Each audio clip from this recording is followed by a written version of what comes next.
Economics एक अजीब सा सब्जेक्ट है। आप इसके स्टूडेंट हो या ना हो, बट इसका प्रभाव आप पर हमेशा पड़ता है। दुनिया में इस समय बात चल रही है एक अनहोनी की, एक ऐसे शत्रु की, एक ऐसे एनिमी की जो हमारे घरों पर दस्तक दे चुका है। लोग बात कर रहे हैं कि क्या मंदी आने वाली है। दुनिया के ज़्यादातर अर्थशास्त्रियों का मानना है कि या तो इस साल के अंत तक या अगले साल के शुरुआत में मंदी पूरी दुनिया को अपने चपेट में ले लेगी। आगे बढ़ने से पहले आइए कुछ हेडलाइंस देखते हैं जो अलग अलग न्यूज़पेपर में हाल के दिनों में पब्लिश हुई हैं।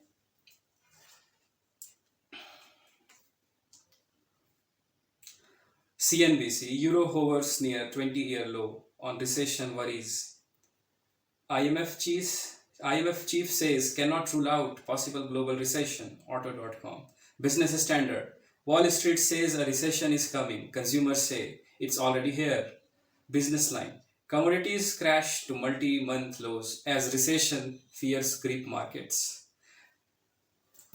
ये अलग अलग अखबार, ये अलग अलग मीडिया हाउसेस और ये अलग अलग हेडलाइन सब एक ही ओर इशारा कर रही है, वो है रिसेशन का।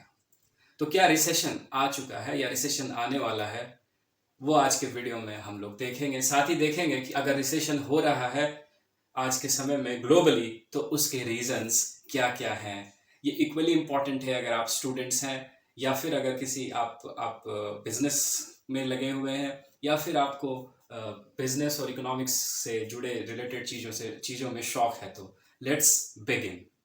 दोस्तों, मंदी जो है, रिसेशन, वो बिजनेस साइकिल का ही एक हिस्सा है। आप बोर्ड पर एक ग्राफ देख सकते हैं।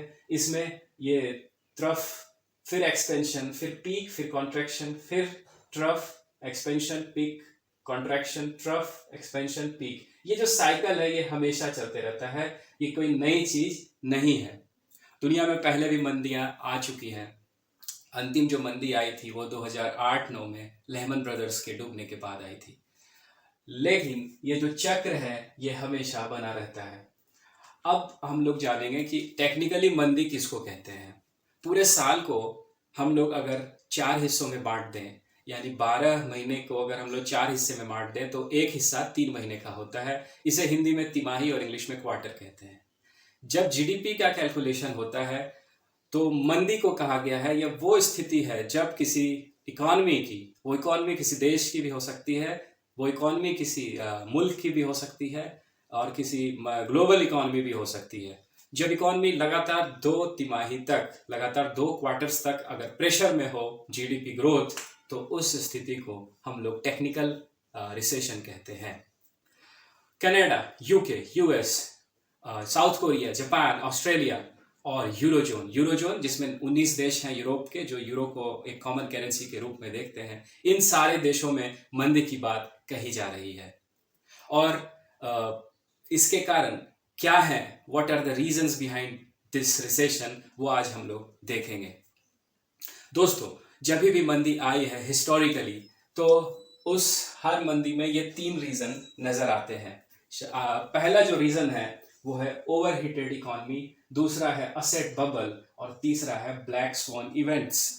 ये तीनों जो रीजंस हैं ये मंदी को लेकर आते हैं और दुनिया मंदी के चपेट में आती है। हम आज देखेंगे कि क्या आज के टाइम में, यानी 2022 का जो ईयर है और इसके बाद का जो ईयर है, क्या उसमें ये रीजंस पनप रहे हैं या बने हुए हैं जो मंदी का यानी कि रिसेशन का कारण है। सबसे पहले बात करते हैं ओवरहीटेड इकॉनमी।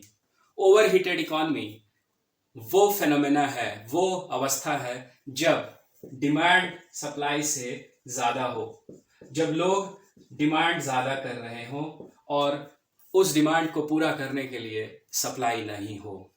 हम जानते हैं कि पिछले 1-2 साल से दुनिया पैंडेमिक में थी। पैंडेमिक के टाइम में प्राइवेट इन्वेस्टमेंट बहुत कम हो गया था। ऐसे टाइम में इन्वेस्टमेंट को बढ़ाने के लिए गवर्नमेंट ने एक रोल प्ले किया। दुनिया के अलग अलग हिस्सों में इंक्लूडिंग इंडिया, हर गवर्नमेंट ने कुछ पैकेज जारी किए और ये पैकेज ग्लोबली बहुत ही मासिव थे। अगर हम G7 कंट्री की बात करें, G7 कंट्रीज ने बहुत मैसिव इन्वेस्टमेंट किया। अकेले G7 कंट्रीज ने $8 trillion, I repeat 8 trillion dollars इस दरमियान इन्वेस्ट किया। इंडिया ने भी 330 मिलियन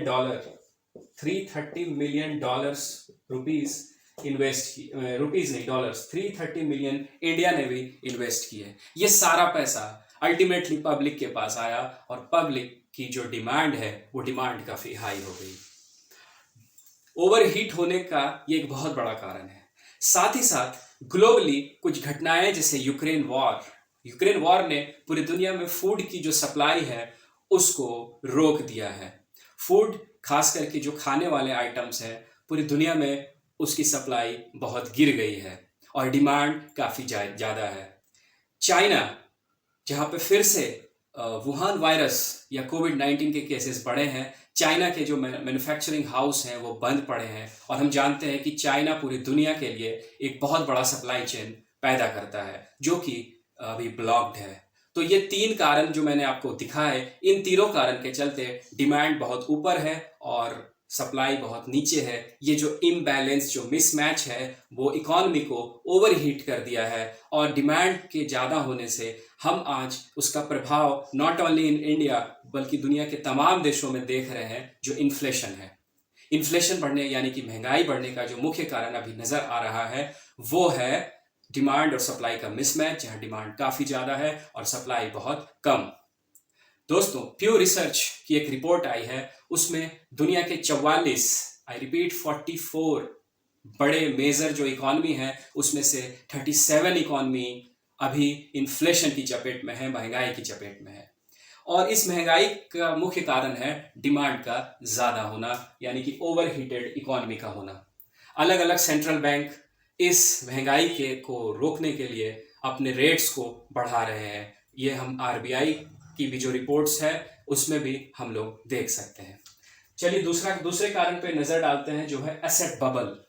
एसेट बबल एक बुलबुला है। एसेट बबल में होता यह है जब किसी चीज की प्राइस किसी वजह से अपने जितना प्राइस उसका होना चाहिए उससे ज्यादा हो तो उसको हम लोग बबल कहते हैं।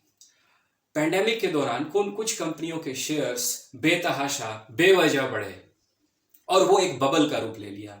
वो बबल आज फूट रहा है और प्राइस में करेक्शन आ रहे हैं, मार्केट अपने सही लेवल पे आ रहा है।